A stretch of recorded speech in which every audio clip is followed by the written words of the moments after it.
Is America losing itself?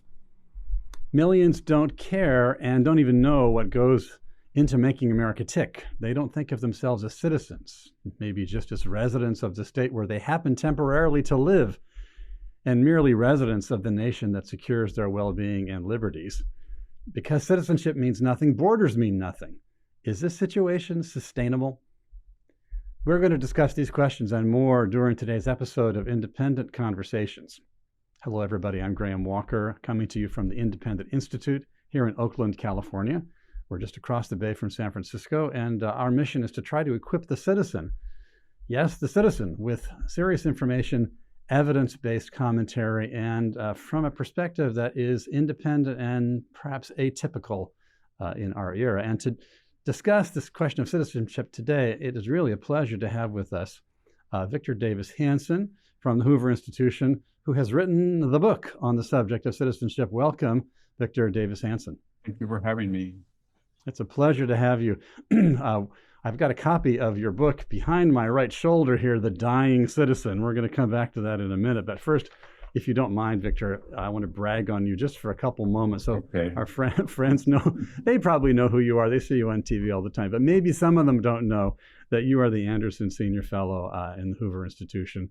We are very proud that you're a member of the Board of Advisors for the Independent Institute and for our quarterly journal, The Independent Review.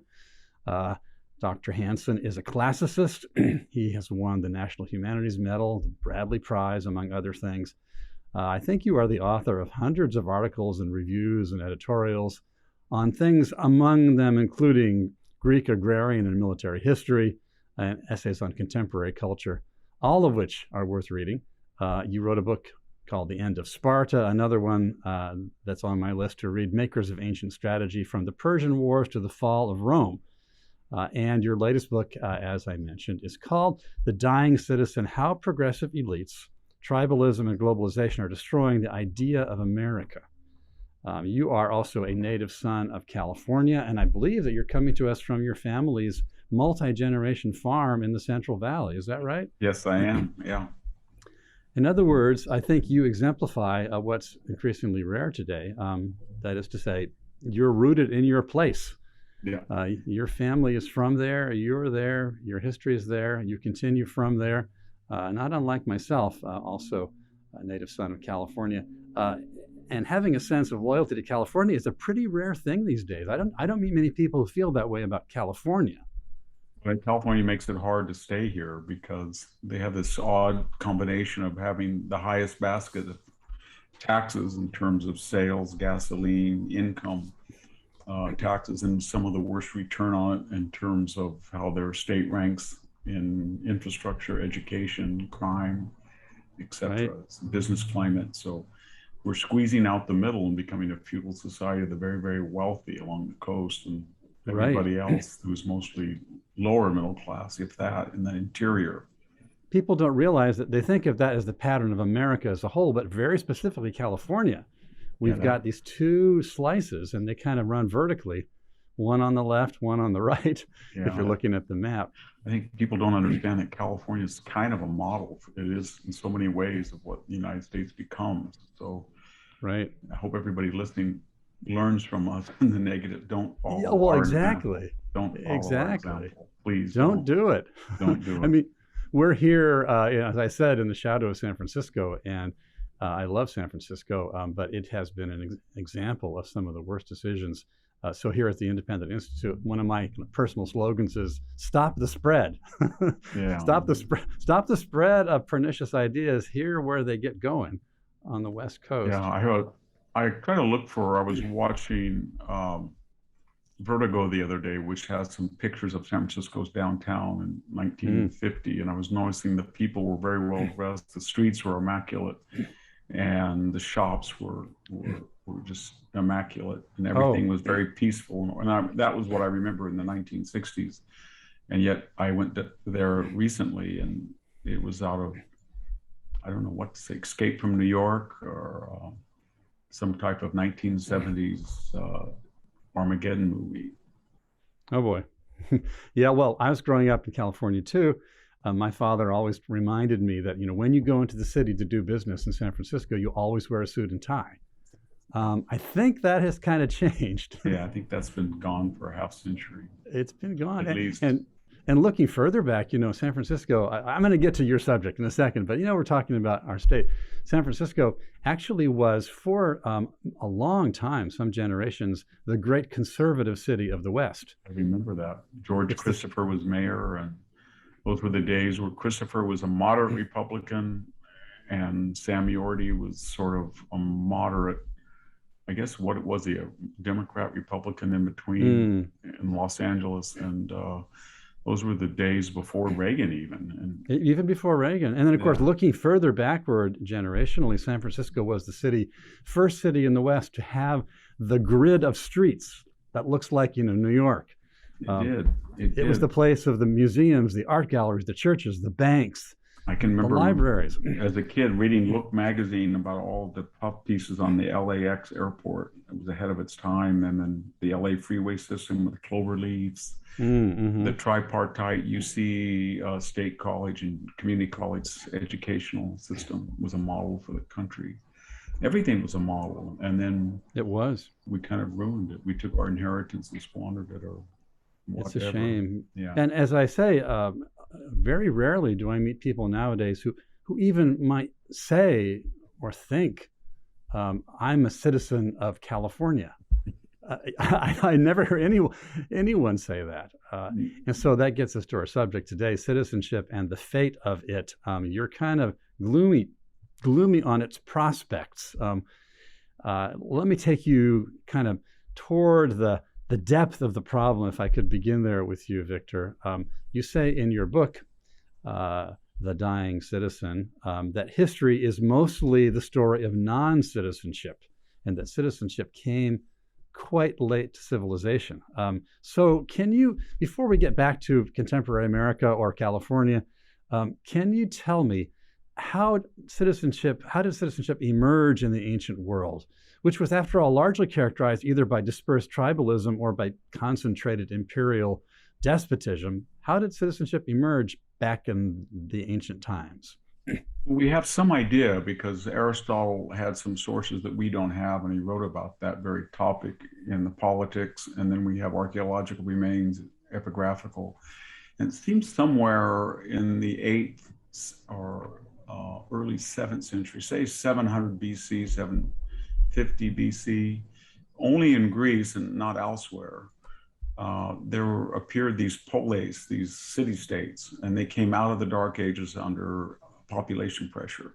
And some of them were autocracies, oligarchies, some of them were tyrannies, but there were some that were what we would call broad-based. I think the term the Greeks used was politeia.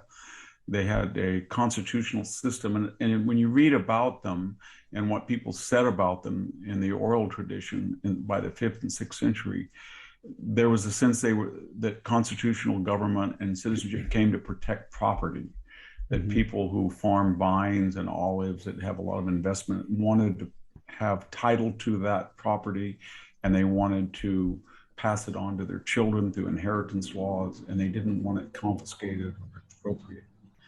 And out of that, there was also the idea that they were going to be militiamen or hoplites or soldiers of the polis. And then they were speakers of the assembly. And they have all these words for them, mesoi, middle people, midmost in the city would I be, Phocilides, the poet says. So there was a chauvinism of the middle class. And that then spread. And there were variations all over the Greek world. Some of them were very broad-based, and the property qualifications was quite low. So they were, as in Athens, radical democracies almost. And some of them were narrow oligarchies, where maybe only 25% of the free population voted. But that was the beginning of it. And it didn't catch on in the East at all. And it did catch on in Rome. It went west, but not east. West, sort of. It didn't get into Iberia or Northern Europe, but it did get into Italy. And Italy, I guess because of their proximity to Sicily's proximity to Northern Greece, et cetera, they did a little different way. They tried to copy the Cretan and the Spartan model of tripartite government, where they had a judiciary, an executive, and a legislative branch. It's fascinating your comment about how, what, at 5th and 6th century BC, is that when the concept of citizen begins to emerge in Greece? Have I got the dating right? Yes, I think that's when you start to see the word citizenship, Yeah. citizen Okay. in Greek, polites, starts to Polites, appear yeah. on Greek inscriptions as So, somebody that's not just a serf or a subject or a mhm. resident or a slave. So the your account of it a moment ago is extremely intriguing because there was an element of self-regard or self-interest which drove perhaps the historical development. Namely, if you had invested in vines or olive trees, you wanted some security of title. And so by trying to find a way to secure their own investment, as it were, in such productive properties, these incipient citizens sought something like what we now know as a becoming citizens and having legal title. They, in some ways, by looking out for themselves, became great benefactors of mankind. I think that today we have this idea that freedom is a natural order of things. It might be the natural aspiration. And in some cases in Germany or out with the Native Americans, it's just an artifact of very few people living per square mile, and you can do as you please.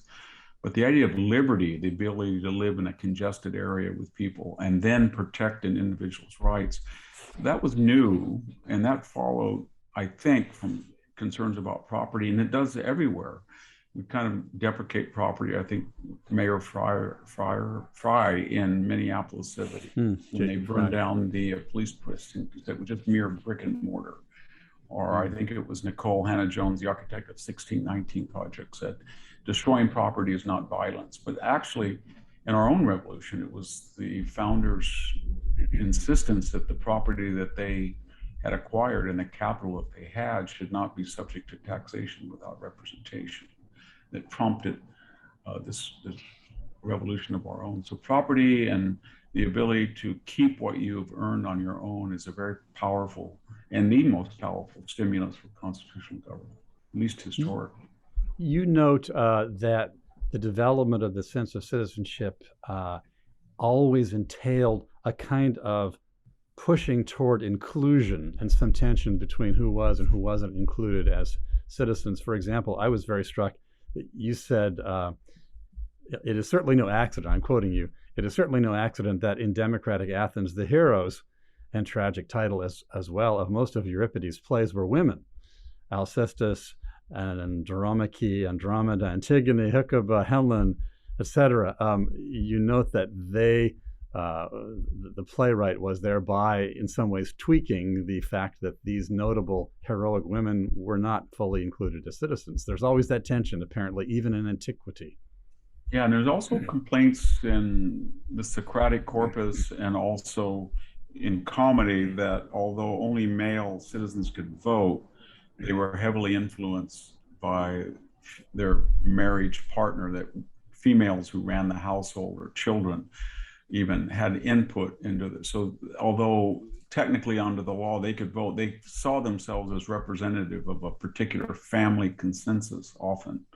That's not to justify the exclusion of women, which was debated. And even the exclusion of slaves was, I mean, Alcidamas, the rhetorician, said, God has made no man a slave. So these were all and this is the 4th or 5th century BC?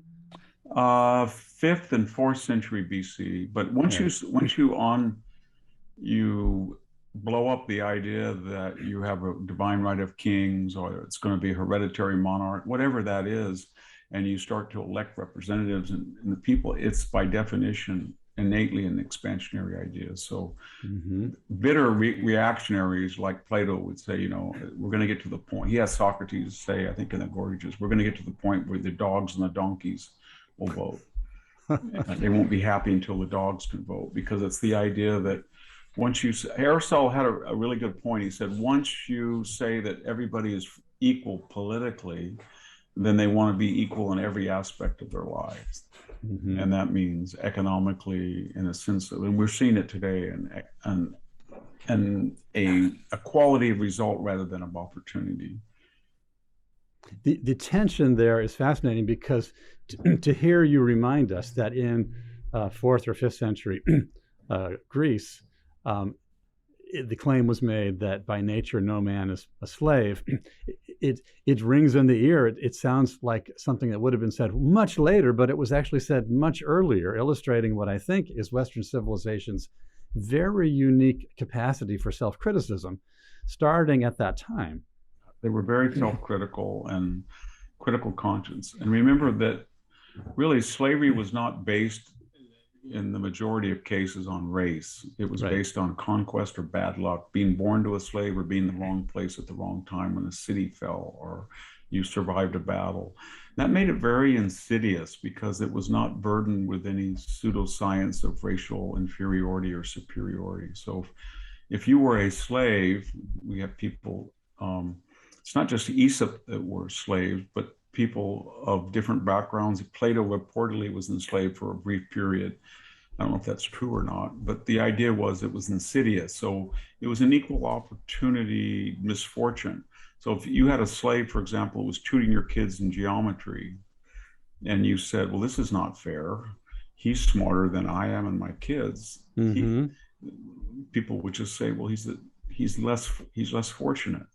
But when you tie race to slavery, and then you find people who are as astute or better qualified to do a particular task than their master class, then all of a sudden you say, this is not fair, because you're basing slavery on the idea that we are natural slaves. That's why Aristotle is so obsessed with the idea that we have to have natural slaves, he says, because the institution cannot continue when it's just random.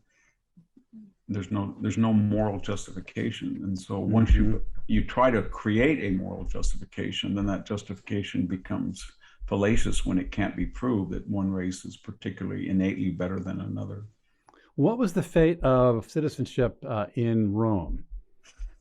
Well, Rome was a little different in the sense that during the Republic, it was Italian, and you had to be, as in Greece, at least one parent born in areas under Roman, as the city-state of Rome expanded to the entire Italian. But when the empire grew, when it became a Mediterranean 1 million square miles, 70 million people, then it was in the early 3rd century AD that it expanded to everybody within the confines. So Caracalla, I think it was 212 AD, said all people residing under Roman jurisdictions who are residents shall be considered citizens.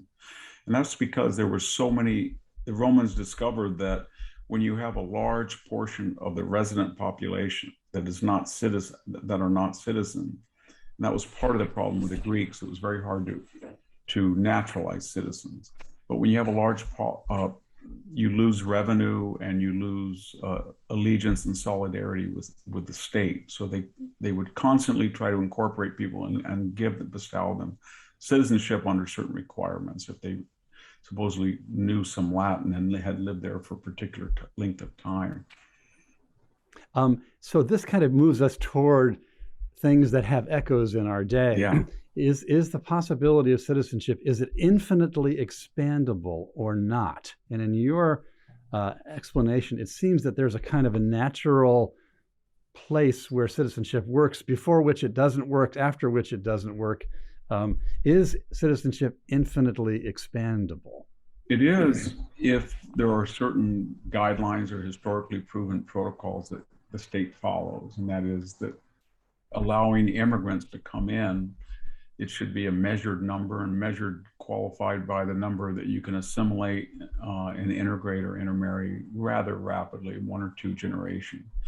That the people should have some knowledge of the language to allow that to happen.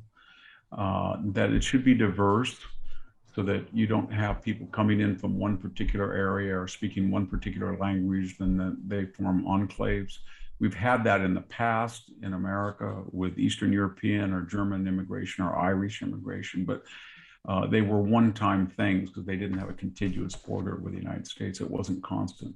And there has to be some idea of meritocracy. In other words, if people are following the law and applying as citizens legally, then they should have some advantage over the people who are not.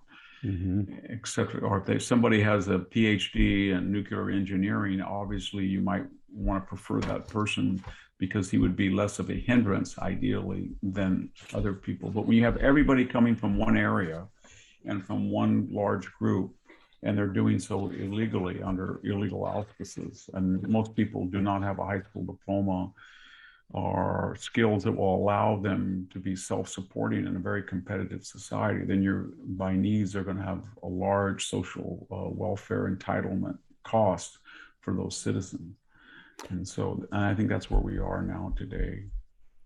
So to have citizenship, you kind of have to have a civitas. You have to have a public thing which people have enough in common that citizenship becomes meaningful. You noted in your book that in 2020, during the Democratic presidential primaries, former South Bend, Indiana Mayor Pete Buttigieg was speaking in Spanish to some non-citizens, and he told them that regardless of their illegal status in the country, this is your country too. And you noted that almost all the 2020 Democratic candidates agreed that they would ensure comprehensive health and other benefits to incoming persons, I guess by virtue of their humanity without reference to their citizenship. Yeah, I mentioned that because I was troubled. I don't think he really believed that most people believe that, or that they didn't really pay attention to the details. I know that I was a resident. I lived in Greece 3 years in total, not continuously, but about all in aggregate 3 years. And I never felt that the Greek government owed me to extend the same rights as they did Greeks. And so I had to get a resident permit, and it was very strict. And I felt that I was a guest in their country. I did not want to interfere in Greek politics. I didn't write or opine. I felt that as a guest, I had certain restrictions on my residence. But this idea that somebody can cross the border and then have claims against the host population, and that's literally true. Sometimes it's okay. I mean, I taught for 21 years a largely Hispanic population, but I was always curious why second generation American citizens of Mexican ancestry who were eligible for affirmative action, why that benefit was extended to people who came from southern Mexico, to take one example, from almost the day they crossed. So I would have students who had been in the United States 3 or 4 years as resident aliens who came in illegally, and yet they were eligible for affirmative action in a way that other people who were citizens were not. I couldn't figure that out. Or they were eligible for they actually had preference over their citizen. I mentioned in the book, they did not have to pay out-of-state residency because they were a resident, even though they were not a citizen, and even though they were here as an illegal resident, they got about they got 2/3 discount when U.S. citizens, say from Nevada or Utah or Oregon, came to Cal State system. Wow. Yeah. So I'm thinking of a reaction that I'm hearing in the back of my mind. I would pretend it this way. I'm getting huffy, Victor. Why should citizens have any different, benefits from just any other resident? That's not fair.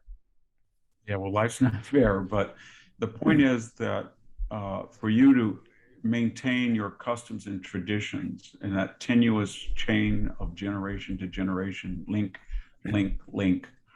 then you have to have some commonality. So you have to have a civic education where people within defined borders, they all are on the same page, in the sense, I don't mean politically or ideologically, but they have common reference. They know what the 4th of July is. They know who Ulysses S. Grant was. They know what the Emancipation Proclamation was. They know what the Gettysburg Address was. They know who George Washington. But if you have so many residents and they have no commonalities with the majority population, and then what happens? Then you lose, and that increases, and especially if the host population then changes its own system to accommodate a growing number of people who are not familiar with it, then you attenuate your customs. And the result of it is that if you ask the average citizen today, why did the founders have an electoral college? They have no idea. There were arguments for the electoral college. Why have we had a 150-year 9-person Supreme Court? What made people want to freeze the number at 9 that we want to change now? Why did we have a 180-year filibuster? No one has any idea. So when I see somebody in Fresno County, I have no idea often if we have anything in common other than common humanity, because I don't know if they know anything about the history of Selma. I got my hair cut the other day, and a person who had come here from Mexico 4 years ago asked me who owned the building 20 years ago, what the road was called, what was it like 20 years ago, and why did they have to be citizens to vote, she said. Wow. I tried to explain all these things, but the point was difficult because she felt that there was no need for her to familiarize herself with a country that she had arrived at. Here's an interesting comment that we're getting from one of our participants online. Someone named Ray points out, he says, the Canadian province of Quebec requires language proficiency to migrate or to immigrate into the province of Quebec. Does that mean the Quebecois are nasty and exclusionary, or does it mean that they're trying to create a real country in which citizenship can be meaningful? I think the latter. One of the mythologies that Americans operate on is that somehow we're reactionary compared to the world. But if you actually look at the number of countries that have what I would call anchor baby, and I know that's a controversial word, but an anchor baby idea that if you are born on the soil of the United States to two parents who are here illegally, then you're going to be a citizen and can anchor their application. That only exists very rarely in Europe, for example, if at all. 2 countries, I think.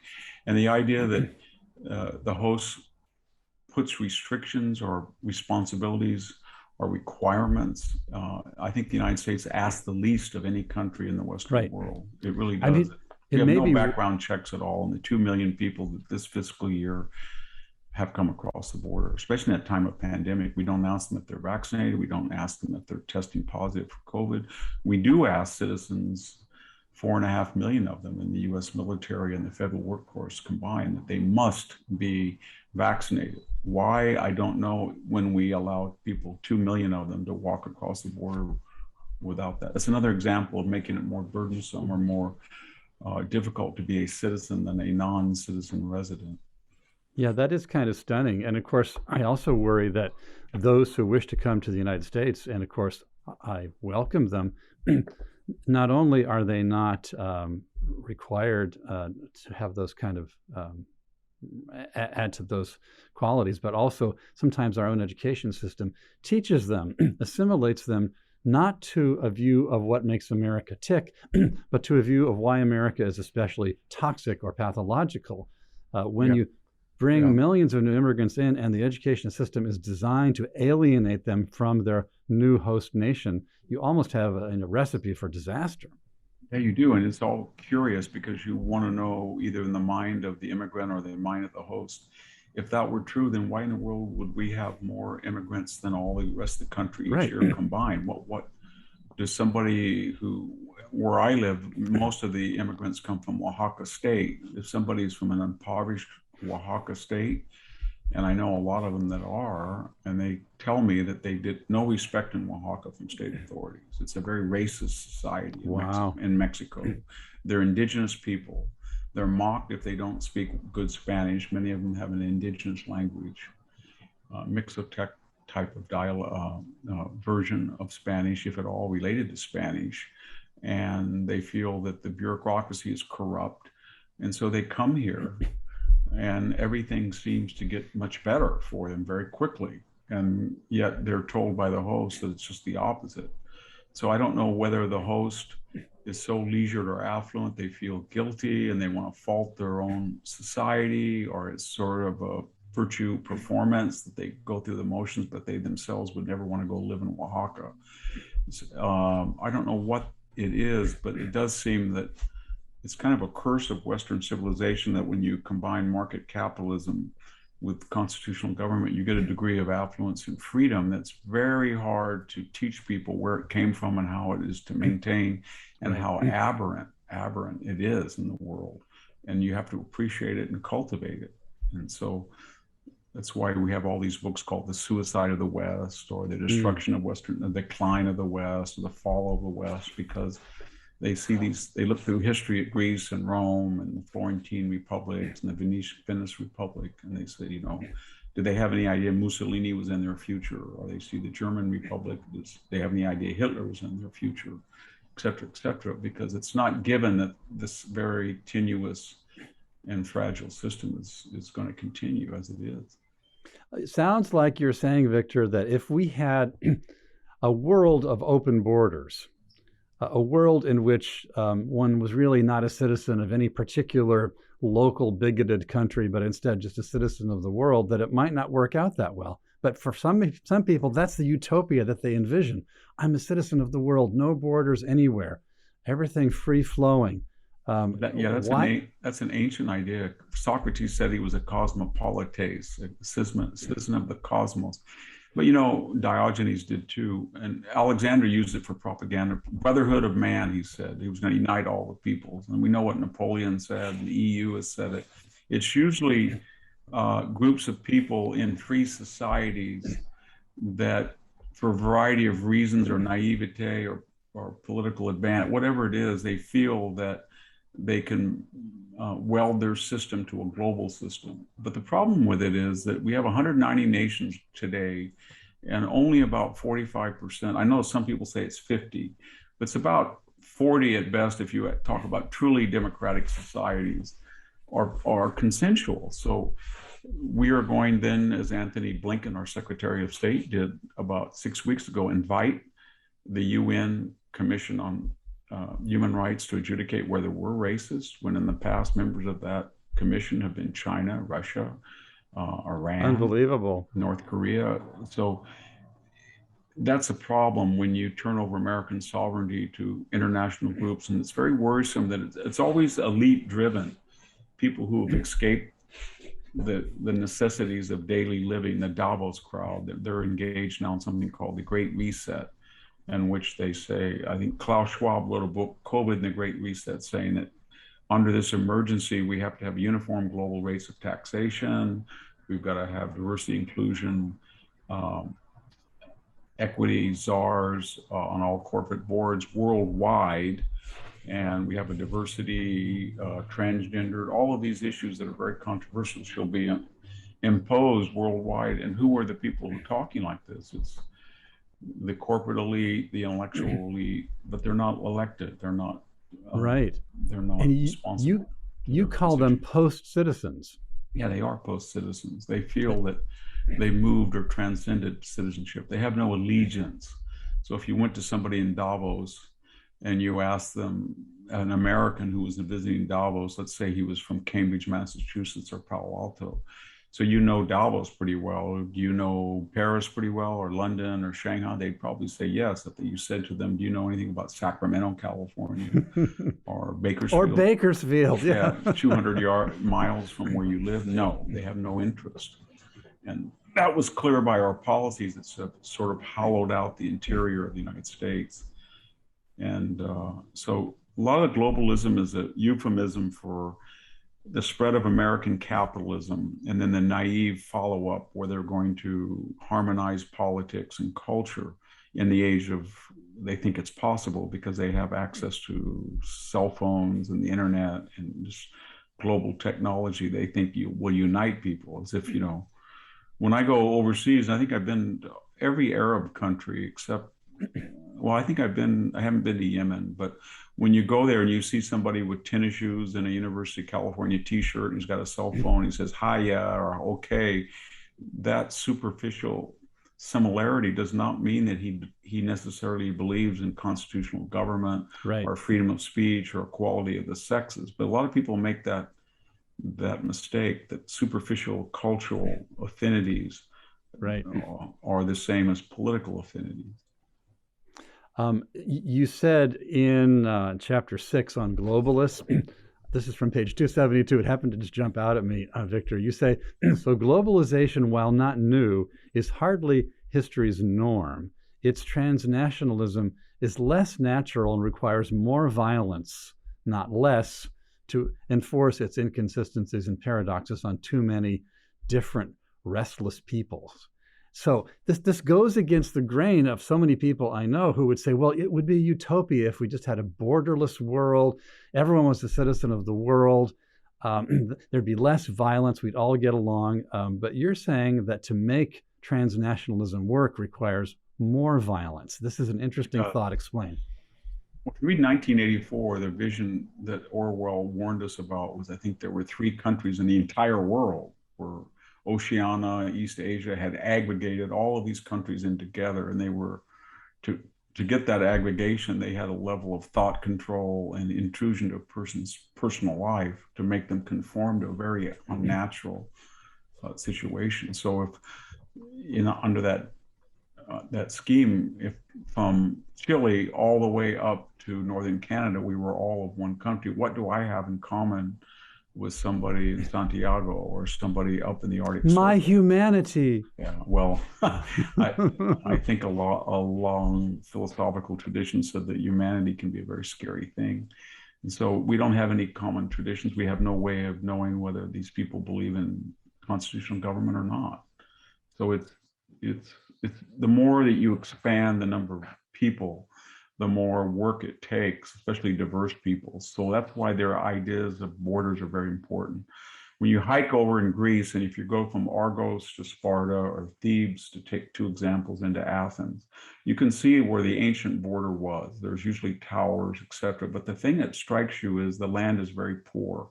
There's not necessarily a river, sometimes there is. There's no natural boundary, but people fought over this Metcoria, they called it, the area in between. And why did they fight over it? Because they felt that if they did not have a delineated border, they did not have a state, because within those borders that were secure, they could create their own system of government, and they could get everybody, so to speak, on the same page. And without it, it was just a fluid situation that would break down. That's what sort of happened. People always say, what happened to Rome? And there's, I think a scholar in Germany pointed out there was over 220 reasons published for why it fell. But among the most convincing are it had no borders anymore. And people from the Vandals, the Visigoths, the Ostrogoths, the Huns, they went across the Danube and at Rhine at will. And nobody could keep them out. And they had very different ideas of what Rome should be. And they prevailed.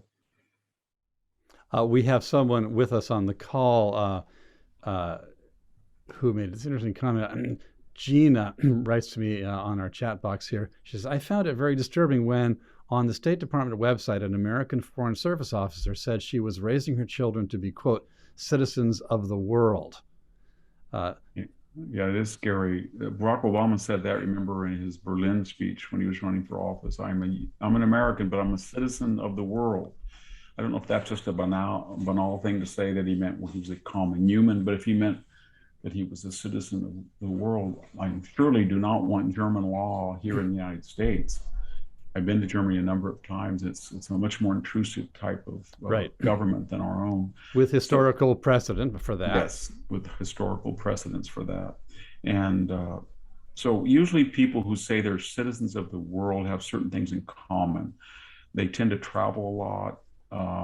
They're very left-wing, they're very wealthy, they're affluent, they're leisured, and they have this, what I'm getting at is once you have a society where a person doesn't worry whether food comes next week or how they can put fuel in their automobile, but all of the necessities of life are guaranteed because of their income or their capital, then they feel that they can speculate, where most people are on the razor's edge, and for them life is surviving one more day, and they're very happy that they can do that in the United States, and they don't want to risk not being able to do that.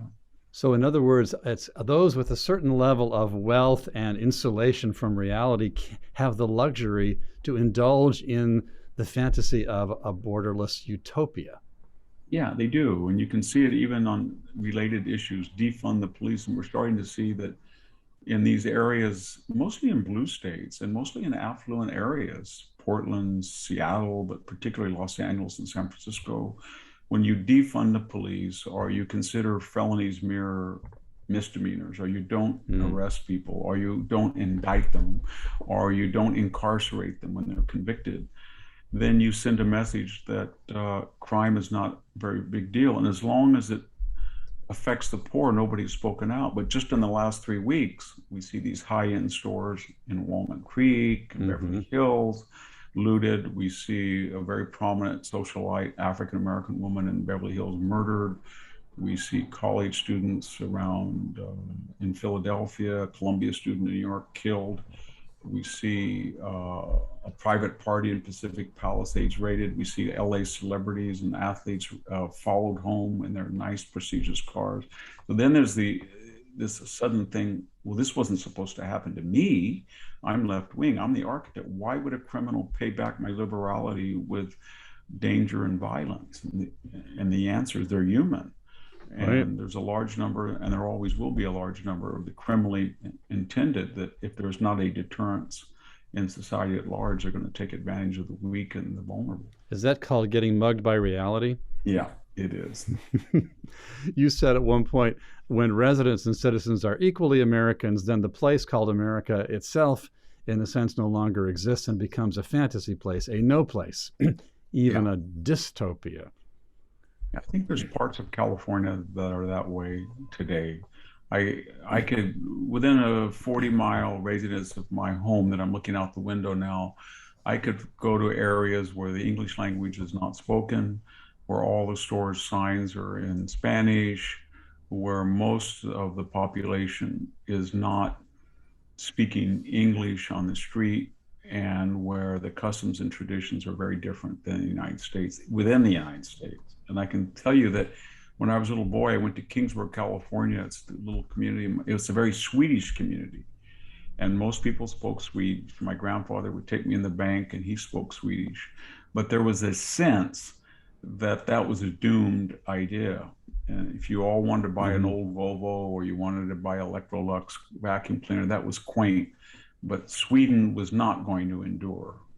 And the reason it didn't endure was that there was not a steady stream of millions of Swedes coming illegally in the United States.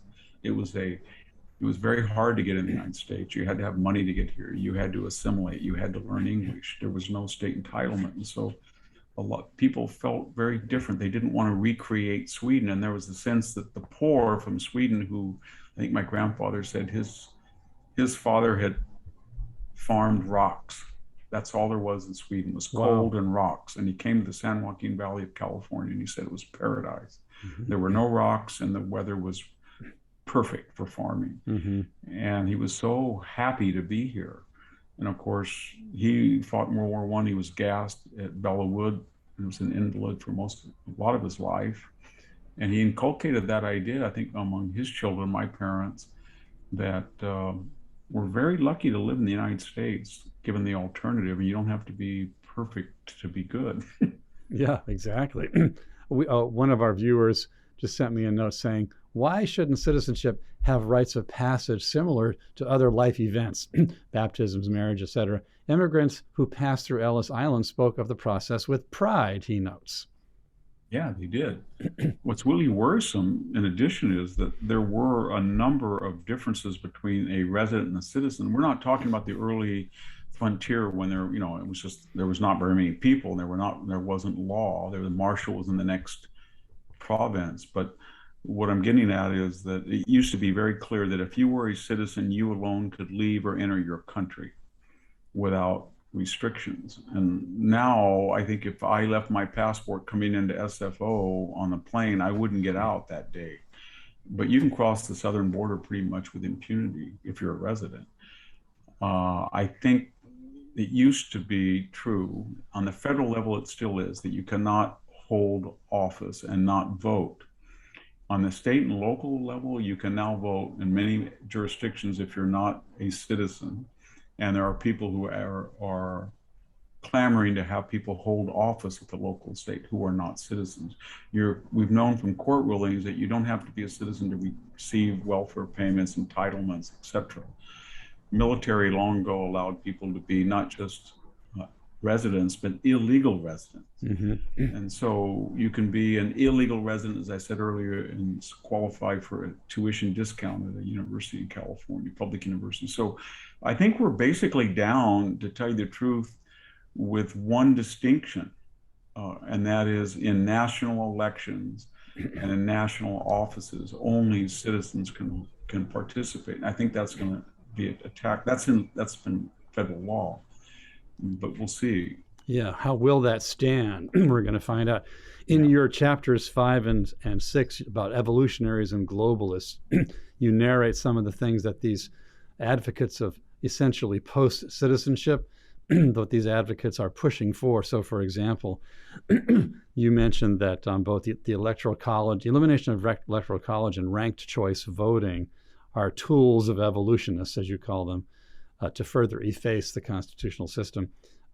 You quoted democracy scholar Larry Diamond. I remember reading him in graduate school. Diamond says, I'm reading the quote from you, once ranked choice voting is adopted with its greater incentives to moderation and diversity in our electoral process, other democratic reforms may become more achievable. A colleague of mine, and I like Larry a lot, but we had an actual laboratory test of ranked voting in the New York mayor's race, if you remember. We did, indeed. And we did not get the results for weeks on end. And it was a mess of tabulation, and there were cries from almost every candidate that they were cheated. And it just it just adds layer and layer of difficulty, complexity to voting. And it doesn't really represent a clear choice on the part of the voter. And so I don't think that's going to work, and it's never worked anywhere, but it's left chaos in its wake. And so all of these efforts of ranked voting or to give more votes to people who have less money, or to get rid of 2 senators from the state because people in, say, California have to have more people for senator than Wyoming does. It only has about 250,000. They all are driven by one idea, and that is equality of result. And that's not what the founders thought was important. They thought it was the protection from government and the equality of opportunity. But that's why we had this pessimistic tradition, starting with Plato and going into Hobbes, and then the German nihilists like Spengler, Nietzsche, Spengler, Hegel. They all felt that inevitably, as these democratic societies mature, then they take on the responsibilities of making a person, as Aristotle said, again, equal in every aspect of their lives. And that requires a level of coercion, because people are not born equally. I don't mean just smart or stupid or mean or nice, but some people have poor health. Some people have different aims that are not conducive to doing well economically. Some people inherit money, some people don't. But the idea that the government can adjudicate all that and filter it all out, it means they're going to have to be so large and powerful and punitive that it just can't work, and it doesn't work. And it leads to communism or totalitarianism. We know how, and inevitably you have something like Pol Pot or the Great Terror in Russia, or Mao's 70 million dead. There's no other way to do it. There's a kind of inherent logic that comes out from under this idea of comprehensive universal equality, borderless equality. You said it requires more violence rather than less, and now I'm starting to see how, because there's so many natural differences and distinctions and concerns that in order to really produce a homogeneous result, it's going to take a lot of force. So we had the Socialist International was a very good case in point. They wanted internationalism, not just nationalism, and that led to concentrations of power so as to eradicate the vestiges of the bourgeois mentality, and the nationalist mentalities had to be extirpated, and to do so required force. It scares me. It does, and it always has required force, and there are far too many differences, both accidental or irrelevant even, that the state assumes that it even it out, it's going to have to kill a lot of people or force them to do things they do not want to do. But ultimately, it's always a leveling down. And we saw that. There was a letter the other day from a group of distinguished physicists and mathematicians that were deploring the idea that they're requiring fewer standardized tests and fewer classical mathematics courses in K through 12. And they basically said, if you read their letter very carefully, it said, they're saying that the level of affluence and sophistication and technology that everyone enjoys is based on the ability to select people who have natural aptitudes in mathematics and science, and for some reason not to use those barometers but to use woke criteria is going to mean a less meritocratic. And if you have a less meritocratic system where you adjudicate on the basis of appearance or superficial ethnic or racial identifications or gender, then ultimately the quality of life for everybody is going to be challenged. You may know, as a Californian, as some of our viewers may know, that the state of California is now advancing a new mathematics curriculum for the public schools here, which would pivot upon social justice and equity concerns, including teaching guidelines, for example, which encourage students, teachers to get away from the idea that there are right and wrong answers in math, because that would be somehow racially or white supremacist.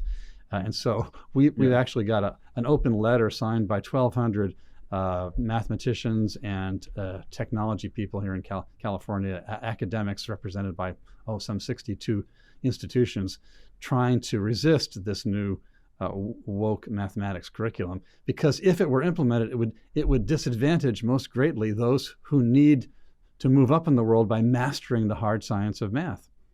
Good. And the architects of that proposed law, if you ask them, you're going to fly a 777 today, and in one plane it's going, the navigation system and the aeronautics systems were designed by a meritocratic engineering team that was not as diverse as you may like. On the other, however, the qualification for that team that designed that plane was based on diversity.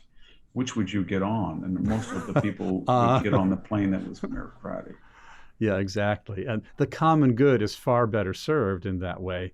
And that principle applies to a lot of other things too. For example, we were talking about the Electoral College. I just want to go there for a few minutes.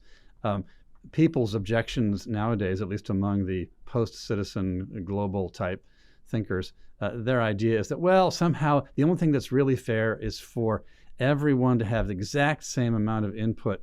And so the Electoral College isn't fair because, as you say, some states have more population but get the same number of senators, and therefore their votes in the Electoral College are not perfectly reflective of the number of individuals.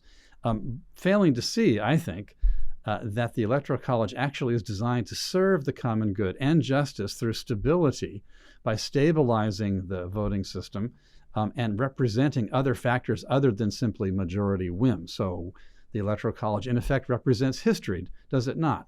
It does. It's integral to the idea of a two-party system, because to get enough support to win the Electoral College vote, you have to have a national party.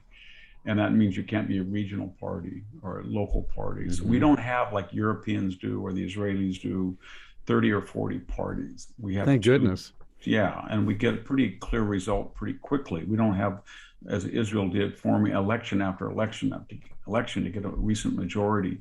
And physical space is important, so our candidates actually know what Wyoming looks like or Utah. If we didn't have the Electoral College, people would just go to Los Angeles, San Francisco, Dallas, Fort Worth, and the East Coast, and they would never campaign anywhere else because it wouldn't be logical. You would just need the sheer number of bodies. And the way that demography works in America, we have about half the population lives in those two coastal corridors, and yet 85%, 90% of the population in between is the other 50%. So that other 50% would never have any contact with the issues or firsthand or the candidates. Or they'd be disenfranchised. It would. And we've only had 5 instances where the Electoral College was at odds with the popular vote, which is pretty amazing. Usually they are the same. And remember, when people did complain, they said, well, as Al Gore did, I won the popular vote and I should be present. But he ran a campaign based on the idea the popular vote was not going to determine the president. So he adopted a less successful strategy to get a majority of electoral votes. So he was perfectly happy to run under the system until he lost. This whole talk of the blue wall was, I went back when I was researching the book and found out that it was euphoric in the 1990s and 2000s from the left, the praise of the blue wall, that before you ever started an election, the left had in the bag the 3 large electoral states of New York, Illinois, and California. And more importantly, they had now, since the Bush era, had got Wisconsin, Michigan, Pennsylvania, and they would never go back again. And so as it seemed. Yeah, as it seemed. And then only when the blue wall fell was there the idea that the system, and that it's the same thing.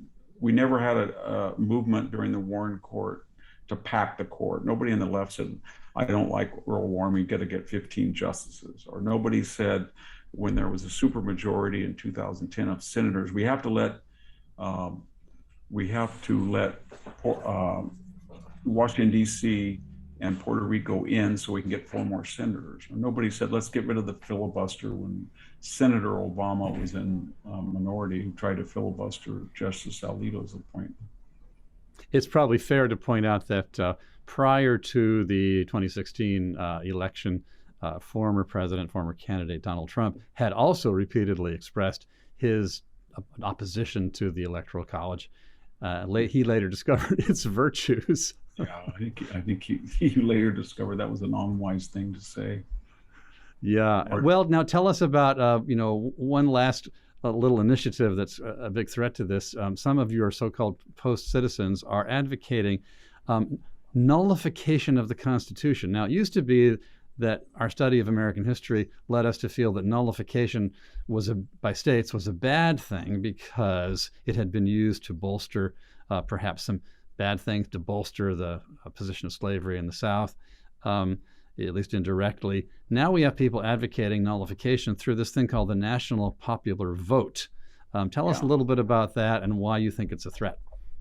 Nullification, going back to the 1830s tariff crisis in South Carolina and the landscape before the Civil War, everybody understood it was a bad idea that a state on its own could pick and choose which federal laws that it chose to follow.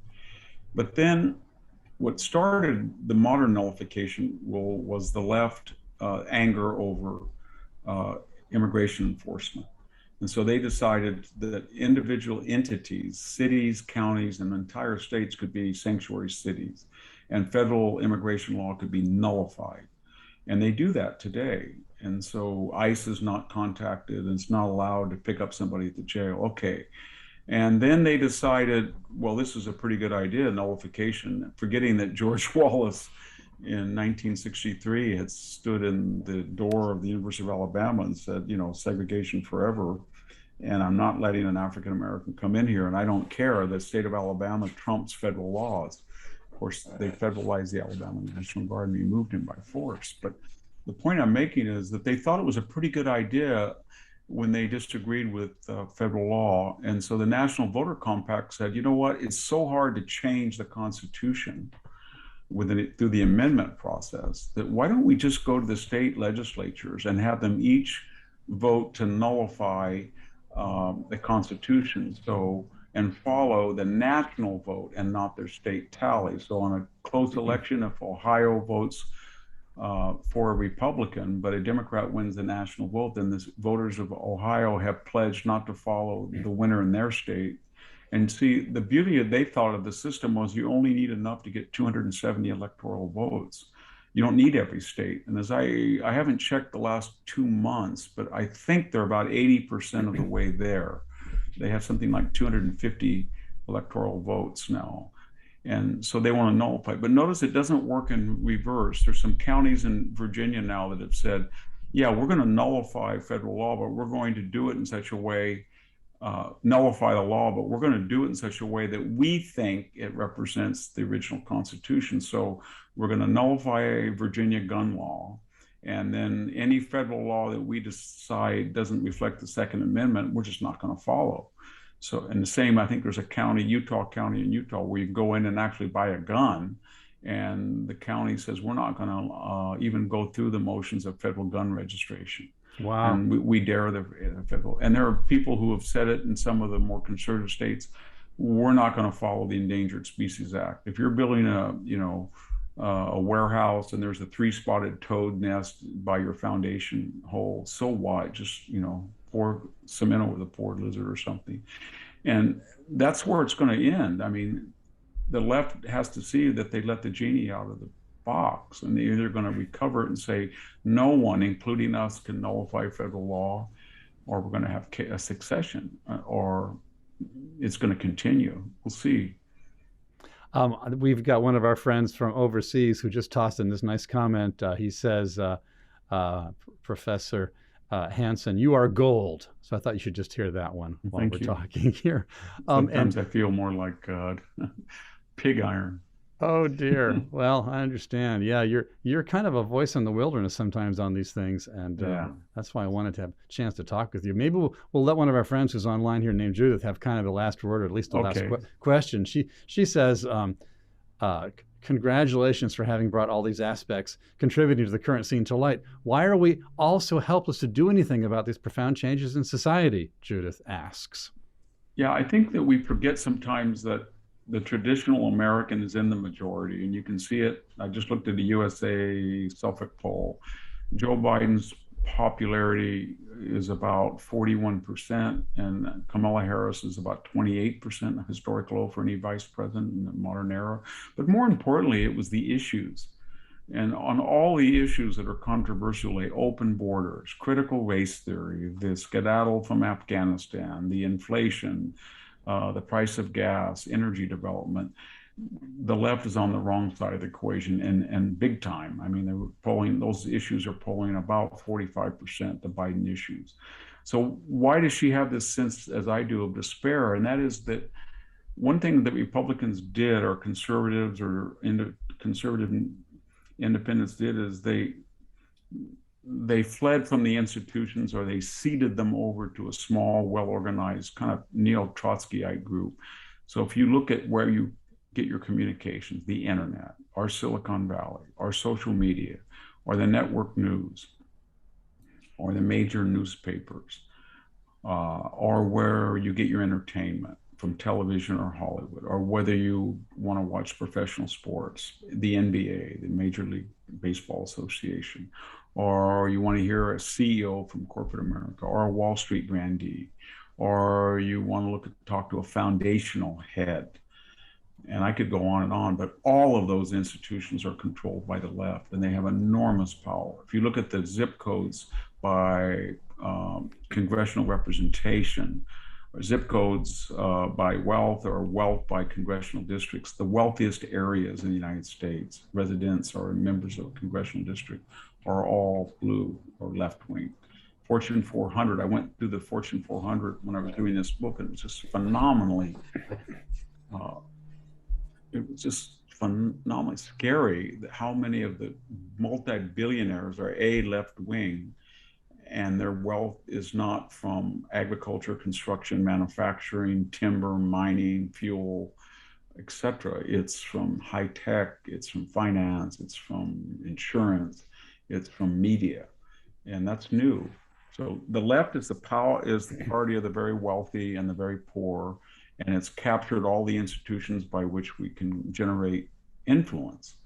And they're much more influential and powerful than their numbers suggest they are. So we have to organize and vote these people out and hold them accountable. I think conservatives don't like boycotting, they don't like canceling, they don't do those things. But if it's done to them enough, they're going to have to find some way to react in kind. Yes, voting for sure, but also I'm thinking in your description of the ways that shall we say, the meaning generating industries are controlled by one ideological set. It's important that those who want to think about it in other ways don't abandon those institutions. I mean, it's very sad that higher education is so largely dominated by an ideological agenda, but it doesn't follow from that one should turn away from those institutions. One should participate, one should contest, one should speak. I think that's important. You can't, I feel the same thing about California. If everybody leaves California, then it's hopeless. And I work at a university where there are theme dorms predicated on race, graduation ceremonies predicated on race, safe spaces predicated on race. I think we're going to get to the point, as other colleges do, to be able to select your roommate based on racial preferences. Oh, wow. So sounds like George Wallace, segregation forever. Well, that's happening at Claremont, and people have discussed it in other universities. So you have to use a precise vocabulary that's racist. And I think the left has hijacked our vocabulary, but we have to be very clear that the whole woke Kendi movement is based on racism. The idea you can be racist to stop racism or discriminate to stop discrimination is bankrupt. I would say that Victor Davis Hanson is doing his part. I encourage you to get a copy of this book that's behind me here, The Dying Citizen, just published 2 months ago. We're grateful to you for taking the effort and to speak your mind. Thank you for doing that, Victor Davis Hanson. Thank you. It's a pleasure to have you. Thank you, everybody, for joining us today. I do encourage everyone to turn to our website, independent.org. We've assembled a lot of information for informed citizens to use. We actually have an archive of 59 essays written by Victor Davis Hanson, which you can find on our website. So I encourage you to visit us at independent.org. And I thank once again our viewers and Professor Hanson. We'll look forward to seeing you next time. Bye, everybody.